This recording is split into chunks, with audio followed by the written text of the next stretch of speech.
pagi Bapak Ibu, Tifal dari Kompas TV. Ada dua hal yang mau saya tanyakan Bapak Ibu. Yang pertama soal kasus hantavirus. Ini kan sudah diumumkan juga dalam konferensi pers kemarin oleh Kementerian Kesehatan. Sejauh ini dari kasus yang ditemukan 20-an lebih, 3 yang tapi ada beberapa pihak yang menilai bahwa ini berbeda dengan COVID-19. Sejauh mana kemudian masyarakat harus menyikapi munculnya hantavirus ini, mengingat walaupun kemudian beberapa pihak menilai kasus yang di Indo berbeda dengan kasus yang di kapal pesiar di luar negeri itu. Itu satu, Bapak Ibu. Kemudian yang kedua, ini fenomena terkait dengan nonton bareng film Pesta Babi, Bapak Ibu, yang dilarang di beberapa daerah dengan alasan tidak mengantongi izin, dan itu ditindak oleh aparat militer.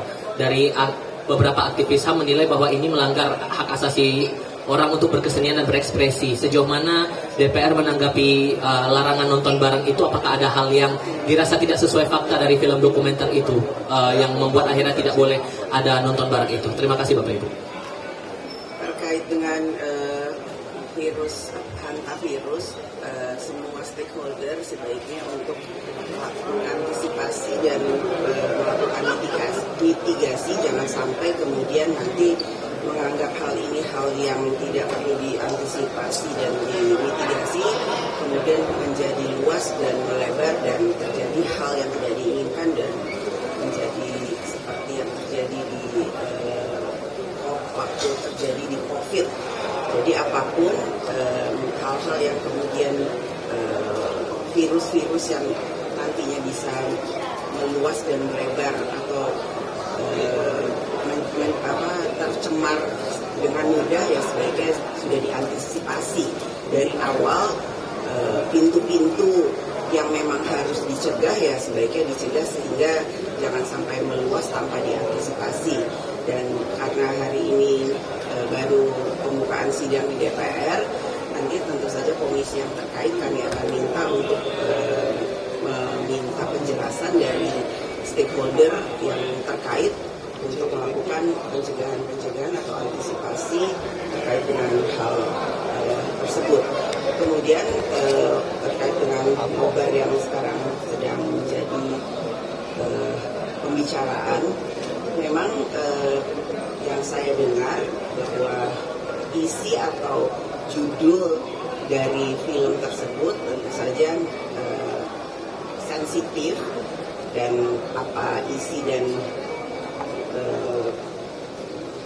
isi filmnya itu saya juga tidak tahu, namun kami akan tindak lanjuti di DPR kalau memang itu kemudian membuat hal yang sensitif tersebut tidak baik di masyarakat. Tentu saja harus diantisipasi dengan baik juga, namun harus ditindaklanjuti sesuai dengan baik. Dan karenanya kami juga di DPR akan meminta komisi terkait meminta penjelasan terkait dengan hal tersebut. Selamat pagi Mbak Puan, saya Alphonse, wartawan detik.com. Saya mau tanya terkait RUU Pemilu Mbak Puan. Ini kan sampai sekarang partai-partai belum satu suara terkait RUU Pemilu, apakah akan jadi inisiatif pemerintah atau jadi inisiatif DPR. Terus kemudian apakah setelah pembukaan ini di sidang masa ini akan dimulai pembahasan RUU Pemilu begitu Mbak Puan? Terima kasih.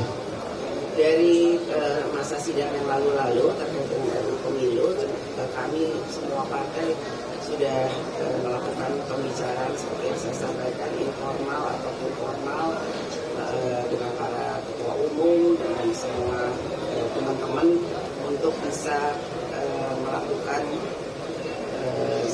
pembicaraan terkait dengan hal tersebut. Jadi apapun kami berkeinginan bahwa pemilu yang akan datang itu bisa dilakukan secara jurdil, kemudian tidak merugikan rakyat, bisa bermanfaat bagi bangsa dan negara. Ini kan memang waktunya kalau dikatakan sudah mendekati waktunya, betul.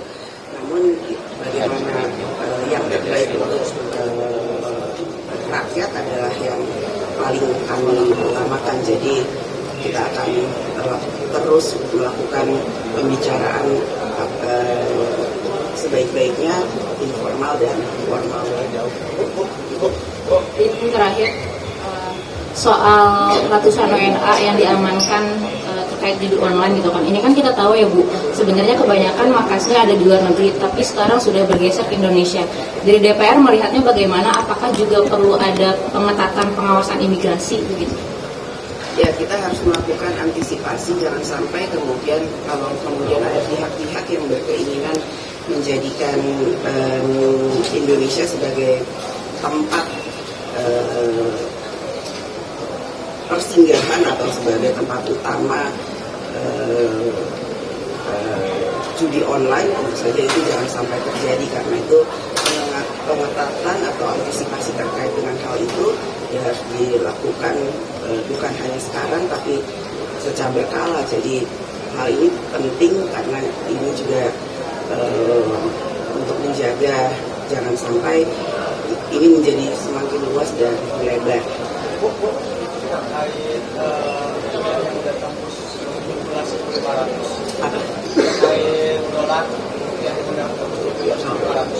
Apakah akan memanggil BI dan Ya, tentu saja kita akan meminta kepada pemerintah dan stakeholder yang ada untuk mengantisipasi hal tersebut, dan pada sidang ke depan ini DPR juga akan masuk dalam pembahasan PPKF, yaitu APBN 2027.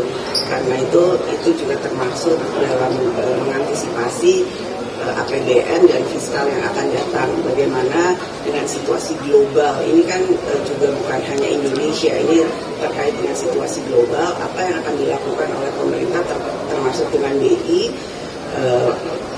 Situasi ini jangan sampai pengaruhnya itu nantinya akan membuat Indonesia jadi terpuruk. Jadi harus diantisipasi sejak awal, bukan hanya tahun ini tapi juga sampai tahun 2027. Terima kasih.